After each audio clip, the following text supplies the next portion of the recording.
So vitamin D, as we said, is converted to calcitriol, which alone, and that's the 125, it operates as a hormone turning on 900 genes at the nuclear orphan receptors in the, on the nucleus itself. Right, so now an important bit of information is its main function is to regulate calcium that we said. Now, we get most of this from sun exposure, which is enough sunshine to give a slight pinkness to the skin. Is more than enough, usually 30 minutes, 15 minutes each side or side to side there. Sun factor of 30 blocks 99%, so the stronger the sun factor blocker, the less vitamin D you make, okay? So that's the point. If you go out, you sit in the sun, but you put a sunblock on, you're not going to get any D, actually. So you aim for 20 minutes or so, maybe half an hour, of a 40% exposure. That means taking your top off, okay? There's no other way around this. You can roll your sleeves up, you can put your head out, you can roll your hands. To get 40%, you need to take your top off. And when you ask people who show to D that they need cholecalciferol vitamin D, when did you last take your top off? Oh, I don't take my top off. I sit out in the sun, but they don't take their tops off, you know, anymore. And most people don't even sit out in the sun very often. You know, it's either too hot like this year, or it's not hot enough and so on. And certain people, you know, are closed most of the time, and so they suffer from vitamin D deficiency. Our most interesting experience was a couple of years ago when the ITAK did their annual conference in Las Vegas, which we were fortunate enough to go to in August. And you cannot go out the door. You can just about at 8 o'clock in the evening run across the road to the next hotel where they've got aircon. And people, surprisingly, in Las Vegas suffer from D deficiency because they never go out.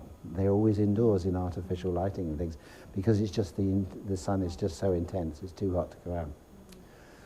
So 20 minutes to half an hour, 40% exposure, you know, half time each side, to get a little bit of a glow is sufficient, that's all you need there. In the United Kingdom, from the equinoxes, the 21st of September to 21st of March, we don't get enough of the ultraviolet, so we don't get the D produced. It's solely reliant upon the summer production and dietary intake, and of course the dietary intake is difficult for most people. It's slowly released from the fat stores over the winter. Sunshine vitamin D half-life is only 2 weeks. So if we don't store that, we're in trouble, because 2 weeks after the last time you had a holiday, you're running out of D already. But thank heaven we store it in our fat and our liver and our muscles. So here's the magic 52 degrees of latitude. So everything there and above, from the 21st of September to 21st of March, you don't get the right level of the ultraviolet to make D. Okay? So you see where it goes from there upwards. That's us at the moment there. Now if we put that into North America, it's basically on the American-Canadian border there. Okay? Remember, this is the equinox. Okay? In order to get it completely, we've got to be way down here. If you go back to here, you've got to be down here somewhere to get it in the winter time. You've got to virtually be into the tropic. And here we've got, I think, the Tropic of Cancer, isn't it? Probably that one. Yeah, Tropic of Cancer here. So Jill and I have been in early December to Marrakesh here, and the sun has still been low enough at midday not to make D. And we'll tell you how you do that in a minute. So you've got to get even south of there. So for us, probably the Canary Islands would be the nearest to get sun sufficient to make D in there. And for the Americans, it would be, you know, coming down here, even south of Florida, if there's anything left of Florida at the moment. You know, after their terrible weather there, the hurricanes. So they've got to get into the Caribbean. So you'll always be okay in the Caribbean any time of the year to be able to get ultraviolet there. Here in the southern hemisphere, it's interesting, isn't it? It's below Tasmania. So the Australians are really very lucky. So they actually can make D most of the year. But they're paranoid, apparently, about skin cancers, and everybody covers themselves. So they're ending up with massive vitamin D deficiencies because people don't go out in the sun anymore without sunblock on all the time. So, you know, it's a no-win situation for them. But you should be able to take your top off anywhere in Australia, except Tasmania, and be able to make some D most of the year round. So vitamin D is only made when your shadow is shorter than yourself. So it's quite easy to know, isn't it? You stand there in the sun like that, and if your shadow is shorter than yourself, it means the sun's high up and you'll make vitamin D. If your shadow is longer than yourself, if you're 6 foot in height and your shadow is longer than 6 foot, you won't make vitamin D because it means the sun's lower than 45 degrees. Right? Does that make sense?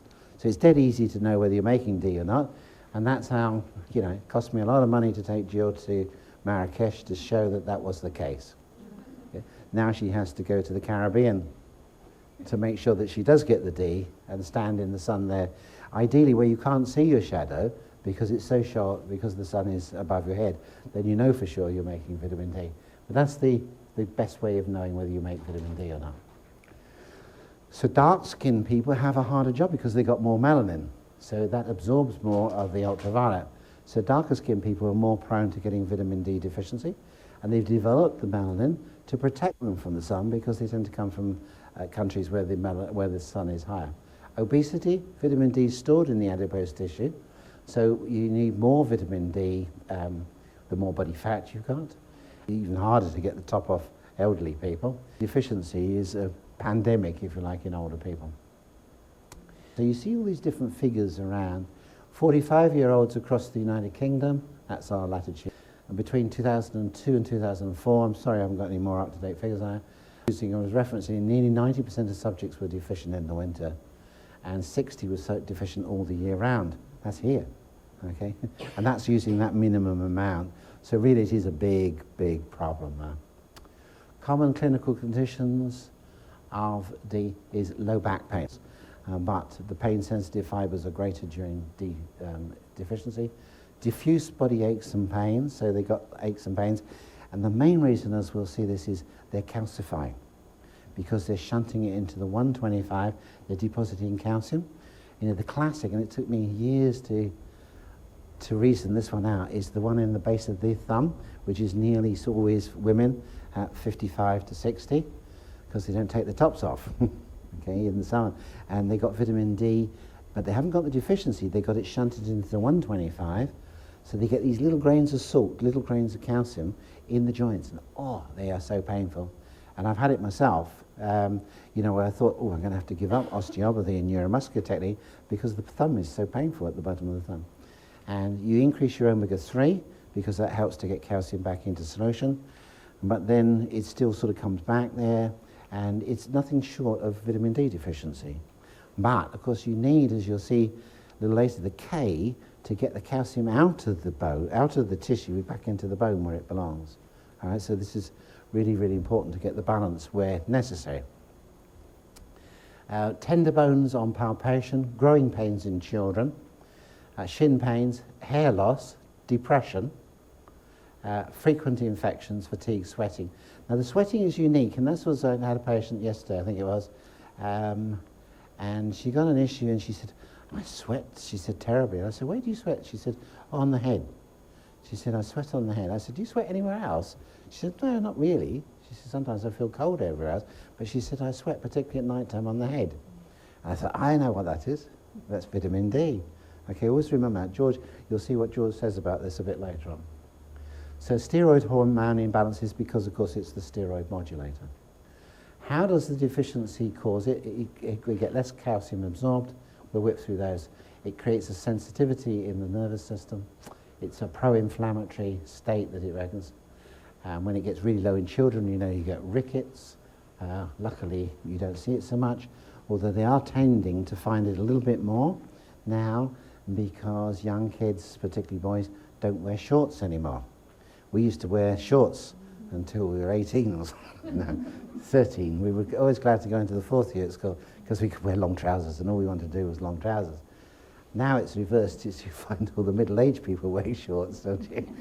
The postman wears shorts and all that sort of thing. All the kids want is long trousers, you see, and of course they don't get the sun anymore to the bones. And then they get the vitamin D deficiency. And then they end up with things like chondromalacia patella, you know, all these things to do with poor bone metabolism. So you get the kids who get problems. They don't necessarily get rickets, but they get the bone development problem. Osteomalacia is really the adult form of that when you get the bowing of the legs. This would be a deficiency of the 125, of course. Now, vitamin D toxicity is rare. It's often spoken about by, of course, the pharmaceutical industry, who don't really want you to take something which is natural or dangerous to take it. And it is true, very true. Do not, I tell my patients all the time, do not take vitamin D if you don't need it, because the chances are you'll increase your calcium and you'll take it out the bones in the process. So it's a two-edged sword there. If you take D when you don't need it, you may wish you'd never done that. So for most of us, you don't need to take it in the summer. But you do need a practitioner who can say, yeah, you need cholecalciferol vitamin D, or more commonly is you need to put it over into the 24-25 and stop producing the 125 because you're going to calcify. So it's an overproduction of the 125 in the most cases that causes the toxicity. So you end up with hypercalcemia. So in other words, you get a high level of calcium, and it's a strong indication of vitamin D toxicity. So not because you're necessarily taking extra, but because you're shunting it into the 125 instead of balancing it into the 24-25. I have a book which costs a lot of money on vitamin D, different types of vitamin D. And I've explained to you 3 and 4 with the raw type there. This book contains 300 different forms of vitamin D, permutations, of which all of them, apart from those, are already licensed by the pharmaceutical industry. They've been patented. So every possibility of the vitamin D molecule has got something added to it to make it into a pharmaceutical already, because they know that this is the future. Okay?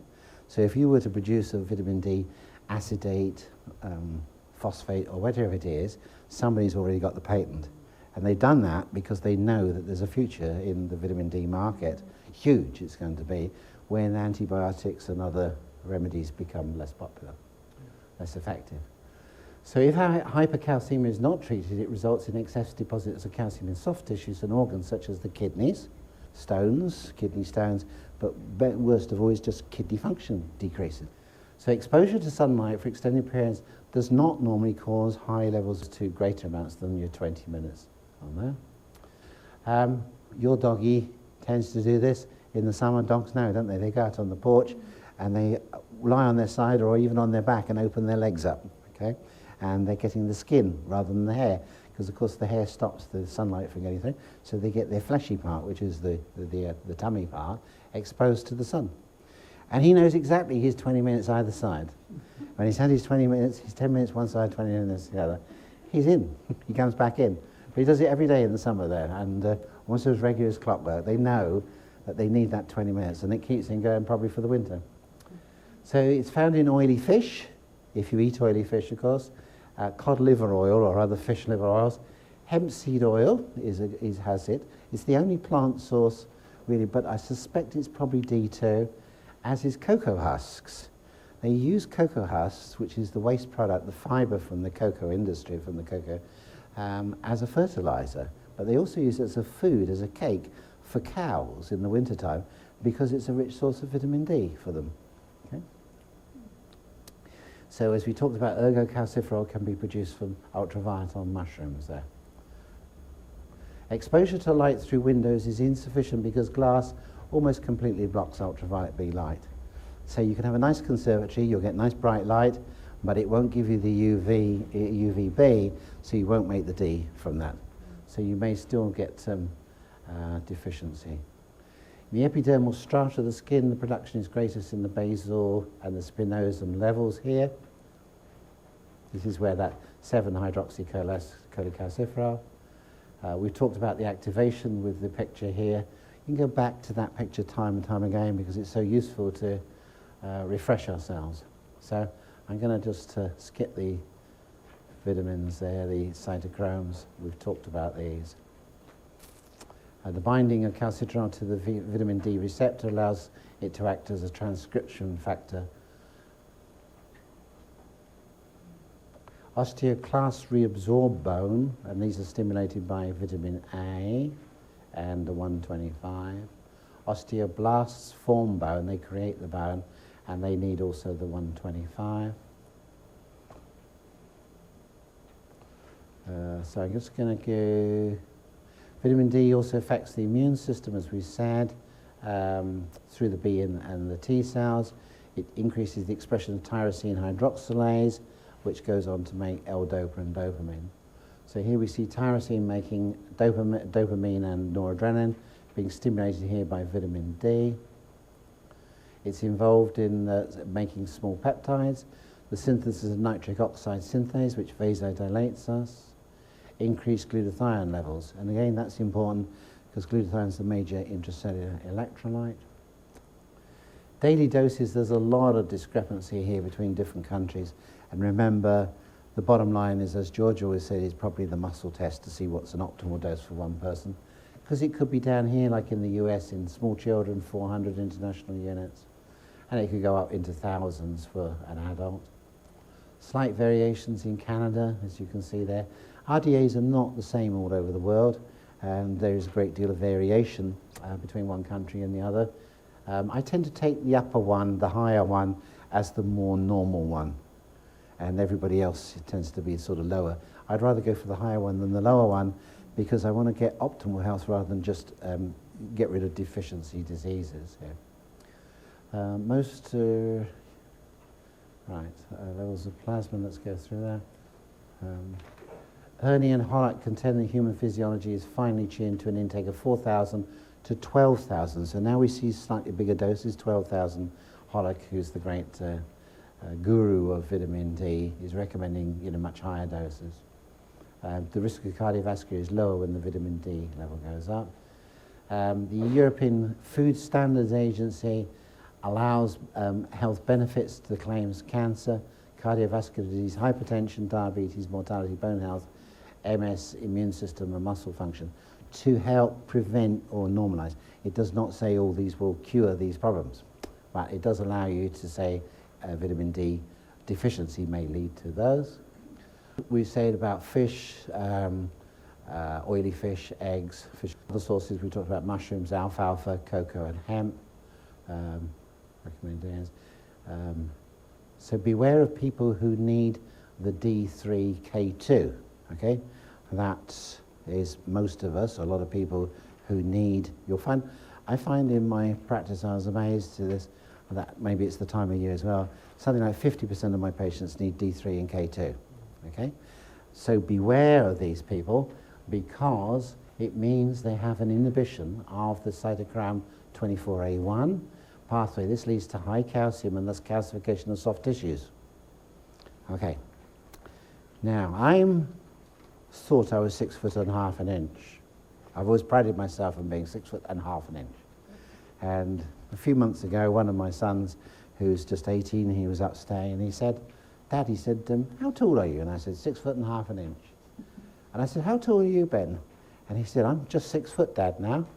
And I said, but you're taller than me. So we put a measure on there, and he was taller than me. So I got the ruler out there, and I was 5'11.5". All that, I was 6'1.5 inches because it's on my passport, honest, on that. And I realized that very, very slowly, I'd lost an inch in height. Now, this is good news, because I used to always take a 31-inch trouser leg. Okay? 32 was always long, and you had to have them taken up, and a 30 was always too short. But the advantage now is a 30 fits beautifully. So there are advantages of losing a little bit, but I would rather, of course, not do that. So if I'm losing height, what am I doing?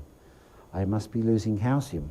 Okay, I'm losing calcium, and where am I losing calcium? I'm losing it out my bones. Okay, that's not osteoporosis. Osteoporosis is when the collagen, the protein matrix, starts to go down. But I probably am losing calcium. And what happens is that calcium gets deposited. And it gets deposited in your joints, and gives you those creaky joints and those pains in there. It gets into your skin and reduces your elastin. Elastin components absorb calcium, and then you lose your elasticity, okay? And if that's in your arteries, you lose the elasticity of your arteries.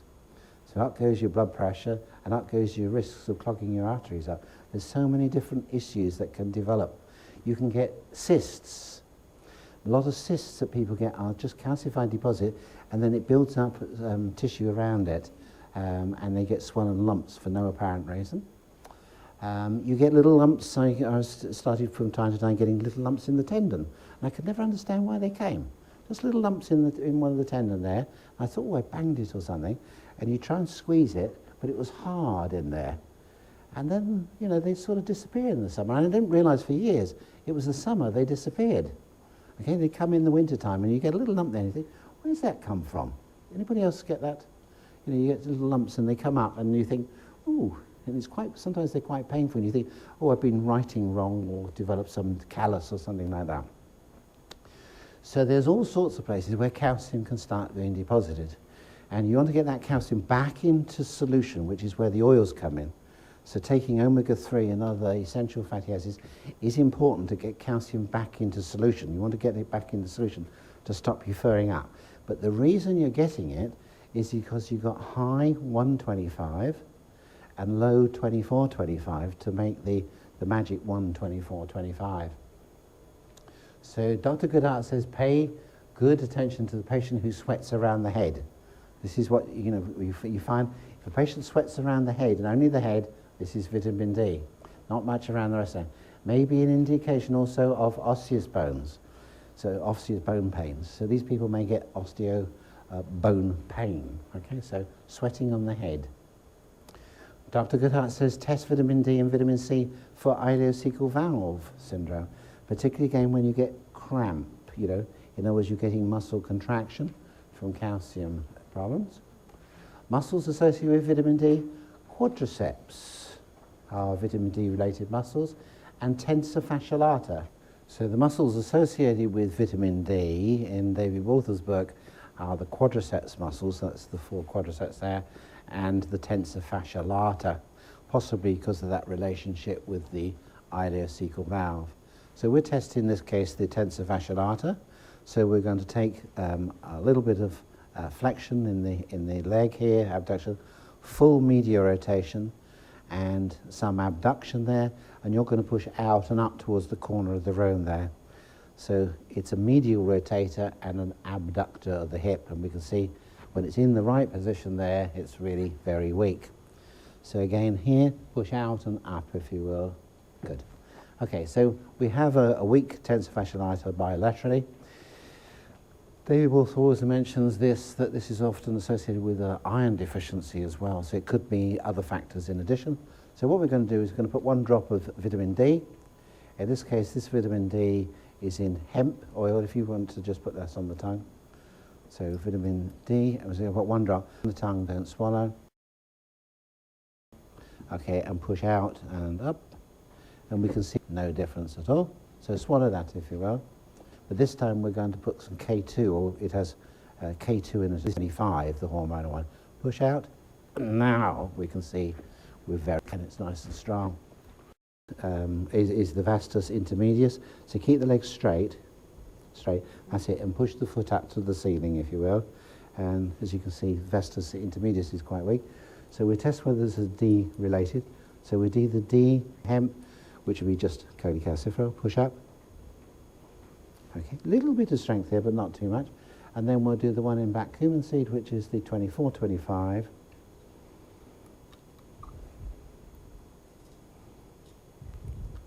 Okay, straighten. And we've got a lovely bit of strength, okay.